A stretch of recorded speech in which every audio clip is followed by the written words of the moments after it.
I never expected my dream of restoring a 1970 Camaro would land my family in a war zone.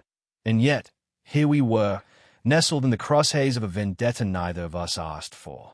The rust-laden shell of painkiller found in a Kansas barn had morphed into a symbol of defiance in a neighborhood that thrived on conformity. But when the HOA sent a convicted felon to stalk my family as retaliation for my refusal to bow down to their president, I realized our fight was about more than just a car. It was about survival. I still remember the chilling moment I opened the garage door to find my beloved Camaro missing, replaced only by an unsettling calm and a neatly folded shop rag. That silence screamed louder than the engine I'd rebuilt with my own hands. A crime had been committed, and I was determined to figure out who pulled the strings. Days bled into each other like a watercolor painting run amok. My nights were filled with the faint echo of my own heartbeat, mixing with memories of exhaust fumes and oil-stained dreams. But the real nightmare began when I discovered the depths of the HOA's malignancy, a sinister organization that thrived on control and manipulation, and I suddenly realized they weren't just content with my car. They wanted my life. With my family caught in the whirlwind of their tactics, I dove deeper into the HOA's clandestine dealings. They had enlisted Harry Rollston, a man I once helped put behind bars, to send a message by doing the unthinkable, vanishing my Camaro into thin air, a chisel striking at the foundation of my purpose and my family's safety. As I hunted for answers, I stumbled upon an insidious game of power, orchestrated by Travis Rattler, the HOA's puppet master. What started as a dispute over noise regulations turned into a mission, a mission to dismantle their control, one malicious act at a time that I would take back what was rightfully mine, even if it meant going against a shadowy force that had grown to encompass more than just my neighborhood's boundaries. Little did I know, the war was about to escalate further than I had ever imagined, beyond surveillance and intimidation. It was time to collect the pieces of the life they had shaken to its core. This wasn't merely about reclaiming a car. It was about reclaiming our freedom, our dignity, and the very essence of what it meant to fight back without fear. And as I sat in the remnants of my garage, the dim light illuminating the space filled with the ghost of what once was, I swore to channel my anger, turning pain into power and making the shadows of my past work in my favor. The battle had begun, and I would be ready. I sat in the dim light of the garage, shadows dancing on the walls like ghosts of my past, and the weight of my vow hung heavily in the air. I had embarked on a war against the HOA, a battle I never signed up for, but it felt inevitable now. The stakes were high. They had taken my car, but I would make them wish they hadn't summoned the storm. Plans swirling in my mind, I grabbed my laptop, eager to dig into the dark underbelly of this HOA. The tapping of keys echoed in the silence as I scoured for any information on Rattler, my adversary, and anything that could expose the nefarious network lurking beneath our suburban veneer. The deepening shadows felt suffocating yet exhilarating, each moment tightening the knot of determination in my stomach. Hours slid by, illuminated only by the glow of the screen, until I struck gold, a series of public records detailing the HOA's previous dealings, contracts, financial reports, and alarming patterns each entwined with a name I loathed. I found mention of Rattler Consulting, and the hairs on the back of my neck prickled. Their methodical destruction of neighborhoods was no longer mere hearsay. It was documented, systematic. Just then, my phone buzzed vehemently on the workbench, snapping me back to reality. It was Rachel. "You've got to see this," she said, urgency tightening her tone. "I'm busy," I replied, my eyes glued to the screen. "I'm close to connecting the dots. I think I can nail them for good." "Stop. Just trust me and look outside," she insisted. Sighing, I pushed away from the glowing screen and turned toward the open garage door. The stark night wrapped around me as I stepped outside, my heart pounding. Rachel was standing on the porch, pointing toward the street. There, lurking in the shadows, was a familiar figure. Greg, the HOA's vice chair, was leaning against his own car, a smirk plastered across his face. But this time, he wasn't alone. An inexplicable chill ran down my spine as I noticed another figure, tall, broad-shouldered, wearing a jacket that screamed intimidation. "Looks like they sent their muscle to watch you," Rachel murmured, anxiety etched into her features. Before I could respond, Greg straightened, looking straight at me, his eyes glinting with a challenge. "You really want to keep pushing, Caldwell? You're playing a dangerous game," he shouted, his voice slicing through the night. In that moment, adrenaline surged. "You think this is some game?" I shot back, stepping off the porch. "You took my car. You've crossed the line." His laughter was sharp and mocking. "You're swimming in deep waters now. You should be careful, or you might just drown." Something in his expression made my stomach twist. There was more at play here than I had realized. Standing together with that menacing figure, they painted a picture of power, one that reminded me I was alone in the storm. But I still had my passion and the knowledge I had unearthed. "We're not backing down, Greg," I said fiercely, my resolve solidifying in the face of his intimidation. "This isn't over. Not by a long shot." He smiled like a predator cornering its prey. "Then prepare yourself, because what comes next won't be so easy to brush off." I took a deep breath, realizing Greg's words were not mere threats, but a war drum signaling a fresh assault. I turned back towards the house, my mind racing faster than my heart. I needed to act, and fast. They might be trying to intimidate me, but I wouldn't let them knock me down. After Greg and his ominous companion retreated into the shadows, I grabbed my notebook, page after page crammed with notes, timelines, and connections. I had to get serious about forming my counterattack. Just then, a thought struck me. If the HOA was operating under the cloak of community, then I would use that to my advantage. The next day, I reached out to other residents, those who had suffered under the oppressive grip of the HOA but hadn't found their voice yet. I invited them to gather in my backyard for an open discussion. As I prepared, I couldn't shake an odd feeling of being watched. But how could they know what I was planning? In the thickening evening air, one by one, my neighbors arrived, friendly faces and anxious minds. Each of them shared stories of the mounting pressure, arbitrary fines, and the heavy-handed tactics that had driven them to the brink. It was cathartic, and as the night wore on, I could see it, the flicker of resolve igniting in their eyes. "This is not just about my car," I proclaimed, hands gesturing passionately. "We are more than just individuals. If we stand together, we can fight back against this intimidation and win." As the fire of unity grew, I felt it spark something deeper within me. Outside, the shadows seemed to lurk closer, but the warmth in that backyard transformed my dread into determination.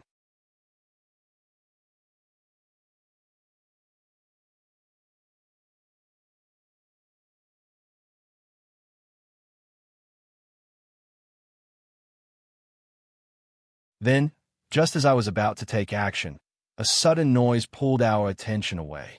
A strange whirring sound swept through the air, and we froze, the unmistakable sound of a drone hovering above. It descended slowly, glinting menacingly in the streetlight, before suddenly crashing violently into the fence just beyond my yard. "This isn't just harassment, it's a declaration of war," I breathed as my heart raced. My neighbors gasped, their faces scrunching with alarm. At that moment, I realized the battle lines were drawn. They were watching us, witnessing our strength and solidarity, and they wanted to stifle that flame. But I wasn't going to let them extinguish it. The tension thickened, and something in me snapped, like a circuit closing. I had been thrust into a war that sprawled beyond my imagination, and I had no intention of losing without a fight. Next, I would expose them, unite our voices, and escalate our rebellion against an HOA that thrived on fear. Blood pounding in my ears, I looked around at the faces surrounding me. This was only the beginning. If I was going to win, I would need to be relentless. The night was still young, and I was just getting started. The drone lay crumpled against the fence, a symbol of their desperate attempt to silence us. And as I looked at my neighbors' astonished faces, I could feel the tension snap like a taut wire. It was as if the message was clear. Asterisk asterisk, they were coming to reclaim control. Asterisk asterisk. Immediately, I shifted into action, my heart racing. We can't let this intimidate us, I urged, trying to catch their eyes, pushing through the rising panic. This is our chance to fight back. Together. The group buzzed with anxiety, voices rising like a tide, but I raised my hands to quiet them. One person can be silenced, but together, we can't be ignored. My pulse thundered in my ears as I paced the yard. Let's expose them. Let's shine a spotlight on the darkness they thrive in. Rachel stepped forward, her eyes fiercely determined. We should record everything. Every encounter, every violation. We've been treated like fools long enough. She turned toward the others, her voice slicing through the crowd. Are you with us? A wave of nods rippled through the group, growing until it felt like electricity in the air. The fear began to dissipate. Timid voices rose in agreement, hesitant smiles appearing like dawn breaking after a storm. As we rallied together, I couldn't shake the feeling that we were being watched. I turned my gaze towards the street, where shadows loomed, flickering against the darkness. A chill crept down my spine when I met a pair of eyes peering from the bushes, a silhouette that felt both menacing and familiar. Did you see that? I said, my heart racing. There's someone out there. Who? Rachel asked, narrowing her eyes. Out by the bushes, someone's watching us. Before anybody could react, I sprinted toward the edge of my property where the darkness hid secrets. As soon as I reached the edge of the bushes, I caught a glimpse of movement, a figure darting away into the night. Instinct kicked in. I ran after them, my feet pounding on the ground, determination fueling my every step. Caldwell, wait. Rachel called, but I was lost in the pursuit. I pushed through the underbrush, adrenaline coursing through my veins, and as I stepped into the nearby alley, I spotted them, a shadowy figure ducking around a corner. In an odd mix of anger and fear, I rounded the bend, my breath coming in quick gasps. Just as I was about to catch up, the figure turned, and I caught a fleeting glimpse of a face, a face I recognized at Greg. My heartbeat quickened with realization. The vice chair of the HOA had something to hide. Greg! I yelled, what do you think you're doing? He paused just long enough for me to close the distance. But the moment I stepped into the streetlight's glow, he spun around and bolted. I was faster this time, fueled by rage, and I tackled him to the ground. We landed hard on the pavement, the air knocked out of both of us. Why were you spying on us? I gasped, adrenaline surging. What did you hear? His face twisted with anger and fear. Get off me, you lunatic, he shouted. I'll get off when you tell me what you're working with, I growled, pressing him down. He squirmed beneath me, but I kept my grip. You have no idea what you're getting into, he spat, trying to wiggle free. This isn't just some neighborhood brawl. You're meddling with forces that you can't possibly understand. Before I could respond, shouts came from behind me. Rachel and the others were closing in. I released Greg, and he scrambled to his feet, brushing dirt off his jacket, his eyes darting nervously between me and the gathering crowd. You're in over your head, Caldwell, he said, trying to regain his composure. You'll regret this.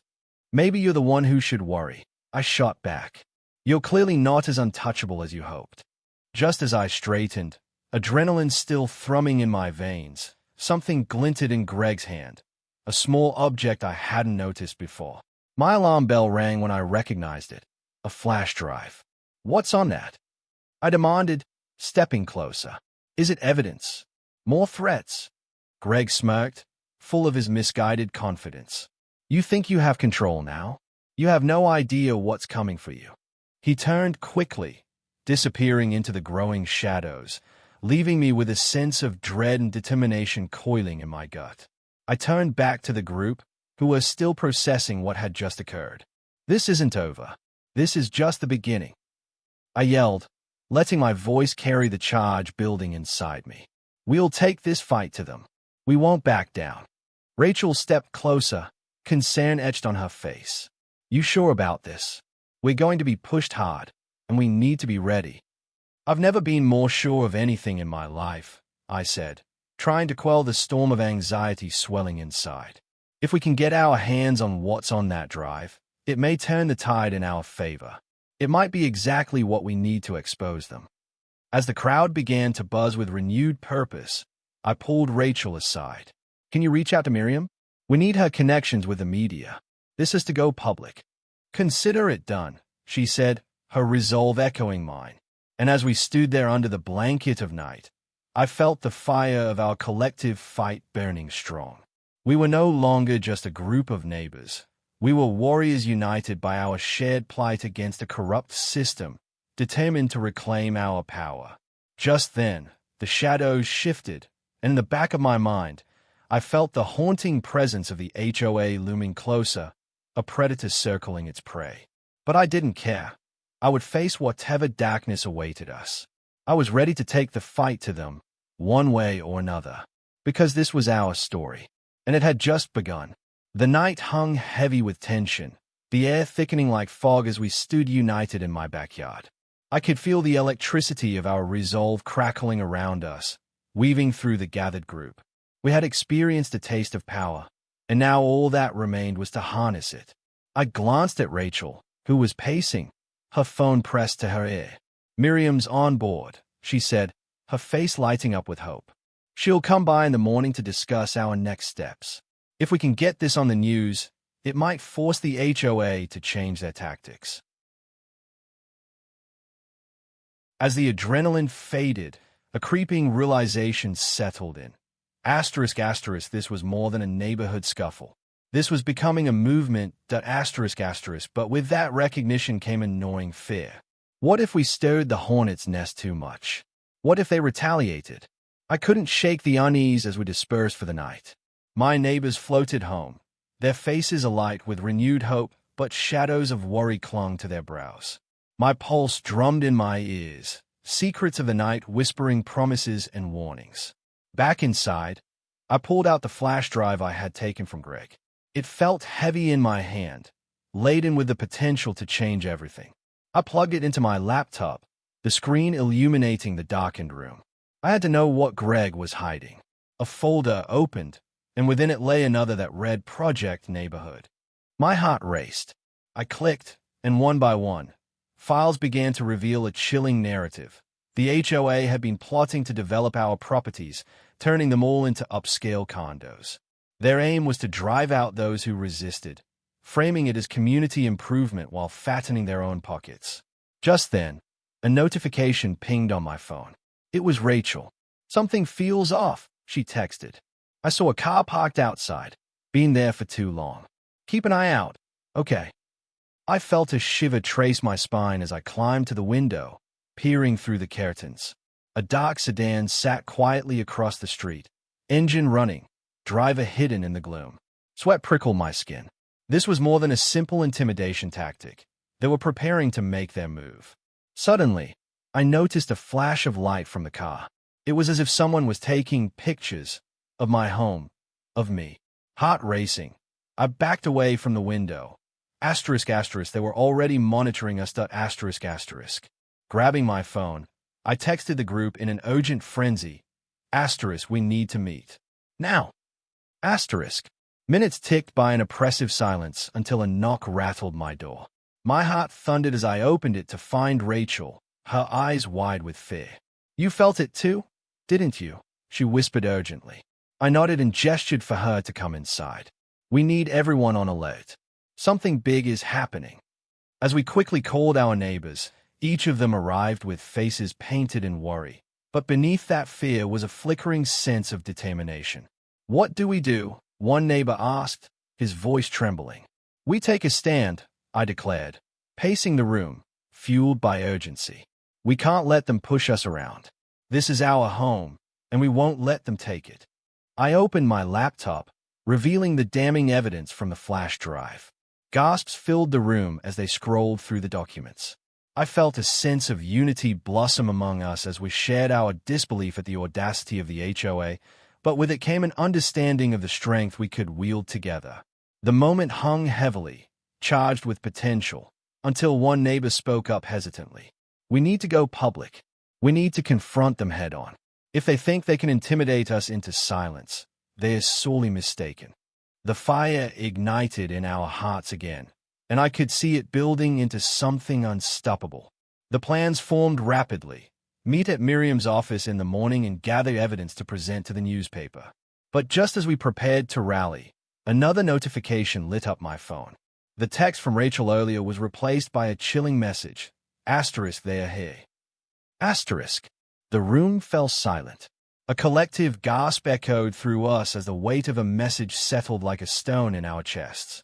I turned towards the window, and there it was, the dark sedan, now parked farther up the block. Asterisk, asterisk, and three figures stood outside it, cloaked in shadows. Asterisk, asterisk. Go!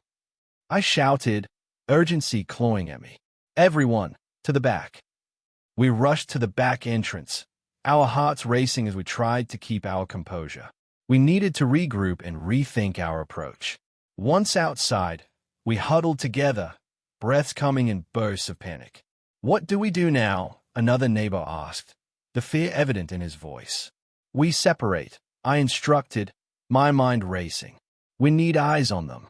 We'll meet back at the park in 30 minutes. If we don't return, something's wrong. Reluctantly, everyone dispersed, each sneaking a glance back at the figures now moving toward my house. My pulse thumped in my ears as I ducked behind my fence, adrenaline surging through me. I schooled my expression, covering any semblance of fear. This was no time for hesitation. Moving along the edge of the yard, I dared to peek around the corner, and my heart stuttered when I recognized one of the figures. Asterisk, asterisk, it was Greg, flanked by two heavyset men, each carrying flashlights. Asterisk, asterisk. They know we're on to them, I whispered to myself, bubbling frustration fueling a sharp resolve. I couldn't let them catch us unprepared after getting so close to our goal. Just as I turned to retreat, a loud crash erupted, a window breaking in my house. Panic surged through me. They were searching. They were looking for evidence. Steeling myself, I came around the corner, moving as quietly as possible until I could see into my living room. The men had pushed the door open, advancing further inside. But then, something unexpected happened. In a swirl of movement, I saw a flash of light, and then asterisk, asterisk, darkness engulfed the living room in an explosion of smoke. Asterisk, asterisk. Chaos erupted as they tumbled backward, coughing and staggering into the night. The smoke bomb had done its job, obscuring them momentarily. I seized the moment, darting back towards the park, my heart pounding like a war drum. It wasn't until I reached the safety of the trees that I paused to catch my breath. My hands trembled, adrenaline coursing through me. We had to regroup. We had to warn the others. Just as I turned to call for my neighbors, a realization struck me with clarity. Asterisk, asterisk, the HOA was more than just a committee. They were organized, coordinated, and willing to resort to violence to protect their interests. Asterisk, asterisk. They believed they could intimidate me, but they were wrong. As I watched dark silhouettes move in the distance, I steeled my spine. We had the momentum, the voices that could echo through our streets and expose their greed. And I would fight tooth and nail to protect my home and the people I had come to care for. But as the first hints of dawn broke, casting the world in shades of orange and pink, it struck me, asterisk, asterisk, the true battle was just beginning. Asterisk, asterisk, this wasn't just about us versus the HOA anymore. This was a fight for justice that reached far beyond our little community. I gathered my breath and steadied my mind. We weren't just fighting for a cause. We were fighting for our lives and the future of every house on this block. The line had been drawn, and now we would make them understand the depth of our commitment. Suddenly, a chilling memory flashed through my mind, that of the flash drive and the revelation of their plans. If we could harness that information and go public, exposing the depth of their corruption, we could turn the tide. But first, we had to survive the night. I wouldn't allow fear to keep us hidden in the shadows.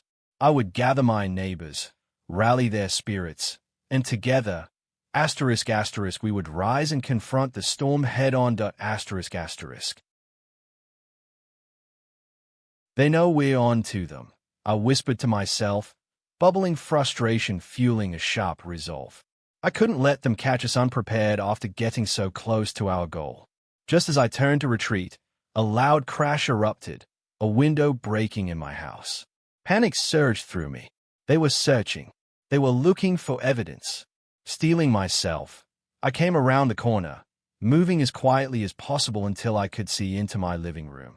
The men had pushed the door open, advancing further inside. But then, something unexpected happened. In a swirl of movement, I saw a flash of light, and then darkness engulfed the living room in an explosion of smoke. Chaos erupted as they tumbled backward, coughing and staggering into the night. The smoke bomb had done its job, obscuring them momentarily. I seized the moment, darting back towards the park, my heart pounding like a war drum. It wasn't until I reached the safety of the trees that I paused to catch my breath. My hands trembled, adrenaline coursing through me. We had to regroup. We had to warn the others. Just as I turned to call for my neighbors, a realization struck me with clarity. The HOA was more than just a committee. They were organized, coordinated, and willing to resort to violence to protect their interests. They believed they could intimidate me, but they were wrong. As I watched dark silhouettes move in the distance, I steeled my spine. We had the momentum, the voices that could echo through our streets and expose their greed. And I would fight tooth and nail to protect my home and the people I had come to care for. But as the first hints of dawn broke, casting the world in shades of orange and pink, it struck me, the true battle was just beginning. This wasn't just about us versus the HOA anymore. This was a fight for justice that reached far beyond our little community. I gathered my breath and steadied my mind. We weren't just fighting for a cause. We were fighting for our lives and the future of every house on this block. The line had been drawn, and now we would make them understand the depth of our commitment. Suddenly, a chilling memory flashed through my mind, that of the flash drive and the revelation of their plans. If we could harness that information and go public, exposing the depth of their corruption, we could turn the tide. But first, we had to survive the night. I wouldn't allow fear to keep us hidden in the shadows. I would gather my neighbors, rally their spirits, and together, we would rise and confront the storm head-on. Just before I turned to sprint, I felt something, the faintest tug at my senses, as if the entire universe was shifting. Over my shoulder, I caught a fleeting shadow, a quick flash that made my heart leap with foreboding. And that's when I understood. Their pursuit was not just for control of our homes. It was something far deeper. They were hunting for secrets, for the lives that might expose them. Because within this fight lay something darker, an unexpected twist that would startle us all awake. I had unknowingly stepped into a conspiracy that reached beyond our neighborhood, touching lives tangled in webs of lies that were waiting to be unraveled. The stakes had risen exponentially, and I felt it deep within my core. No longer was I simply fighting for my home. I was delving into a labyrinth of deception that could shatter everything we knew. And the relentless storm was just getting started.